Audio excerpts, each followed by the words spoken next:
Not losing any haste, and we're back into the grassy area. Yo, this place is detrimentally so tranquil. This is the tranquil area, and I will be speaking in a tranquil voice from now on. We are in Darkroot Garden. This is the place we will need to be in order to succeed. We're luring out this grassy guy here. I'm just getting a little bit bored with the commentary, so we're spicing it up a bit, guys. Yeah, so we are in a very tranquil area. Now, this would be the most memorable place that we encountered in all of Dark Souls, especially for our first playthroughs. This and the depths would be the most nostalgic place for me venturing off the beaten path, exploring the lands of Lordran. Because when I first played with the, let's just say, unupgraded weapon, and I was barely scraping by with my vitality so low, I thought this was the hardest game in the world. But little did I know, I was just unutilized in terms of my firepower. Man, that was hidden behind there. So we're venturing in tranquility territory right now. And as I'm venturing up towards the crest of Artorias door, I would really like a bonfire in this area, but I don't think they put a bonfire for the rest of this whole Darkroot up until, I believe maybe Sif has one in his, I'm not sure where the nearest bonfire, I don't know. I think it's the Undead Parish would be the closest one. So if we die, we have to run all the way back to the Moonlight Butterfly. If we die to Moonlight Butterfly, we have to run all the way back to Alright, so you can see they're hiding in wait in this tranquil episode. They're hiding in wait. Jump out and ambush us. We've got to be very careful. See the fire damage? It absolutely eludes me to say that this fire damage, it decimates any tree-like organic being. It's a pure damage build-up. I'm so glad that we've taken the path we've taken, because I thought I was going to take the Morningstar past upgrade, but we got rid of that real early. We don't need the Morningstar. This isn't an SL1 playthrough. This is an actual kick-ass playthrough. But as you guys can smell troll in the air, just like me, I was bullshitting. There's actually an illusory wall right here that has a bonfire here, and I think that's the biggest troll. If you stuck on a boss, imagine just them hiding a bonfire from you. That's funny. That's hilarious. So we've lit our bonfire. We're not gonna be buying the Crest of Artorias for now, because it might be a waste of money when we can just kill the Hydra and get the Dust Crown and get to the same spot as before. I think buying the Crest of Artorias right now would not be good investment. Also, that tree is sentient. I mean, all trees are sentient, but that tree was alive. That tree was a living thing. We are going to disturb these grass-fed steel soldiers. With 2 swings of our scythe, they are brought down with haste and nobility. We're rocking our grass crest shield, which is appropriate for the area, and our Chloranthy ring, and that double-headed gecko just got took down with 1 swipe of the scythe, and also the tree people. The crickets in the background. It's so tranquil. I think I'm gonna cry. So we're back here into the ambush. We want to lay back. Stay focused. Stay safe. Keep back. Make sure you're only attacking one at a time. If anybody is struggling with this part of the game, that's the best advice I can give you. Go back and take him out one at a time. As you see here, I almost got absolutely trampled on. If I go back, They might activate their TWAP abilities, but we're just gonna face tank it and take them out. I couldn't believe I couldn't even get a hit in right there. That was unbelievable. But we're gonna venture out through. Gonna make this proper stance, proper way. And I did definitely get hit by that guy just there. But he's activated his TWAP and we are not in any way, shape or form in the vicinity of that TWAP to be activated on us. So we got out scathed with our lives, but then he walked closer to us, now we're affected to it. It's actually a overtime effect on his sword, which we can actually partake in getting later on, but as of now we're not going to do that. And this guy is resilient, he's hitting the air where we are not. So all my focus was focused on just getting that boss. We've cleared out the beginning part of the boss. Oh, that corpse had Elite Knight armor set, which is an upgrade to the original armor set that we'll get where the Hydra is, but at this time we are not straying away from our fashion routine. We're staying with the same fashion that we've had this whole time. It's the hollow soldier pants, the cleric top, and the hard leather patches gear on the gloves, and then the Mask of the Father. If you guys get lucky to get the Mask of the Father on your run, please follow along. I believe that was the last of the giant steel soldiers in this area. Double-headed gecko. I was questioning myself whether that tree was alive or not, and it actually wasn't. Oh no, there's one more here. I mistake myself again. But he goes down very easily. You bait them into that TWAP attack, there's no way that you can't take them out within 2 swings. They're yours basically.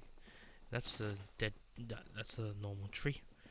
Perfect. We're sticking to the theme of tranquility in this episode. We're not going to be straying from the beaten path. We're going to keep thorough and through. Now I believe we are human. If you've turned yourself human, that means we can actually go and summon Witch Beatrice, which is pretty much gonna fight the battle for us or for you. If you get Witch Beatrice on your side, you're gonna make ends meet with this Moonlight Butterfly. The Moonlight Butterfly will pretty much be steamrolled with your capabilities. I mean, right now I'm just waiting for the dude to eat the grass that I'm hitting there, the magical grass that restores its health. I'm waiting for it to land down there so I can actually get a hit in, see what my fire damage does to this thing. I don't think I can even get a hit in because this Beatrice lady is she's probably got a high end. One took 3 bars of his health away from one hit of a soul smith. Wow. Soul arrow. Yeah, probably soul arrow. There, that's multiple soul arrow. I don't think I'm doing a single thing here. That's why I try and gesture, because I don't know what to do. I don't know what to do here. I really wanted a good fight, but this witch actually took it from us. I'm just looking at her like, what are you doing? Why did you take the fight from me? But whatever. We're gonna keep going forward. See the Darkroot Basin in the future time, as opposed to the past, like thousands of years ago in the Ulisil township. A much different place than what it was before. So up here we're gonna get Havel's tower key. Again, if we don't have the master key, we're gonna get the watchtower basement key and the divine ember, which allows us to. That would be a homeward bone. The reason why we can't pick it up is because we already have 99. Yeah, we already have 99. And this is the Watchtower basement key. The basement of the Watchtower forms a stone cell. There are rumors of a hero turned hollow who was locked away by a dear friend, for his own good, of course. Key to the basement of the Watchtower in the Undead Burg? So we're gonna keep going forward now. And yeah. So from there, you can homeward back, but there's an area that we didn't explore, which is actually where we killed that sentient tree, which holds at the very end of it, if you remember, by playing the wolf ring, which boosts your poise. And in this game, poise is very viable. This game, poise is very viable. These people have respawned just for the simple fact is, I think, it's only a glitch on my game. It's not because I rested the bonfire, because I died from accidentally jumping down the watchtower. It's because my game glitched. But it won't happen on your game. If you come down here, these guys will not be respawned. Okay. Pretty much clearing them out again, just for the simple fact of novelty, because we got this crazy large weapon that's taken a couple hits to kill them, which is pretty much the pinnacle of fun when it comes to Dark Souls. Is when you find a good formula that works. You're having fun. You're having fun. It's not a struggle. It's not a test of strength or endurance. It's actually, you're enjoying the ride. You know the mechanics. You know how to do it. You know what's going on. So let this guy do his twop. I can get twopped all I want. He's going down either way, because we're the winner. We're gonna be coming around here, and remember the tree that we killed before? I'm surveying the area to make sure I didn't forget anything. Blood rush mob. Okay, so that's about everything. We can come down this crevice. And we gotta there's a salamander. A yummy salamander. Green blossomy drops us. Perfect. We're making our way down through the darkroot basin. We're gonna be completing the darkroot basin as the best we can. Oh, we find another sentient tree, and we can find that fire. Fire does a lot of damage to these guys. Just making sure I didn't forget anything. I'm just checking all my bases, making sure everything is correct. Oh, we found another still warrior, and the salamanders come back. Salamanders come back. They've jumped up from the lake onto dry land to ruin our day. He's trying his thwop, but if you see here, I get a perfect chain of attacks. I'll take everyone out before they can hit me. They're all lined up perfectly. And if you can hear the ambient noise in this area, the ambient noise is amazing. Certainly getting into the mood to play some Elden Ring. The Lendell capital is a great place. But nothing beats the original Dark Souls. Okay, we're gonna keep going forward. We're gonna hear some ambient noises. Let's just have a hear. And the frog-like critter. Oh, yuck. The ragdoll physics. Trying to scope out for that ambient noise. Will there be any ambient noise? There's lots of ambient noise, but the correct type of bird chirping, you can hear it in the background. It's beautiful. Okay, we're gonna head on up towards the wolf ring. Now we can wear this wolf ring if we want to. If we want to boost our poise. If we're not, if you can see, we're wearing garbs and robes. It's not very poise heavy. So, oh, there's another steel soldier. I guess this will be the last of our encounter. Now we've got a passive boost to poise with the wolf ring. Until we find something better, we can chuck this on, because at least it provides some form of stat boost to us. We're going to jump off the ledge onto where we came from.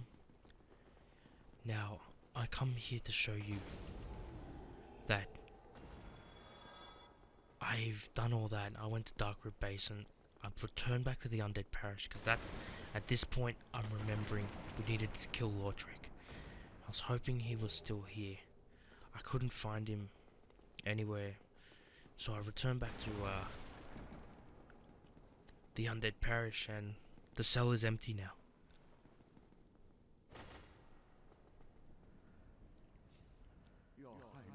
And when I went back to Firelink Shrine, I talked with this guy, and what we're gonna do before he disappears, we're just gonna buy everything that we don't have, and if you can't afford it, don't worry about it. We already got that talisman from a corpse somewhere.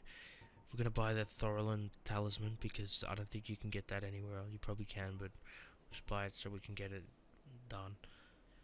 And we're gonna buy all these spells as an extra spell cast ability before he disappears. And we've picked up a couple souls along the way. Large soul, proud knight. That should be enough to cover our bases in terms of expenses when we want to buy some spells and that. So he's selling like heal and that. It's always good to have a passive heal on us if we need it, like a good heal as well, something like great heal excerpt or great heal whatever. That's always something you want to collect. Where do you get the great heal from? I think it may be somewhere in Anolondo. I just can't remember. Right, we pop some more just to afford what we can, a Thorolin talisman. And we've expended his expenses. A gesture. Yeah, so that's just the game's message. No message from PvP. We're talking to this fellow. Goodbye. He's gonna say goodbye, be safe. And you see, our Firelink is gone. And along with it, our Firekeeper, she is gone. Now I want to thank you guys so much for bearing with me in this tranquil episode of the Grassy Knoll. And next episode we'll be tackling the next area, so stay tuned, and I'll see ya.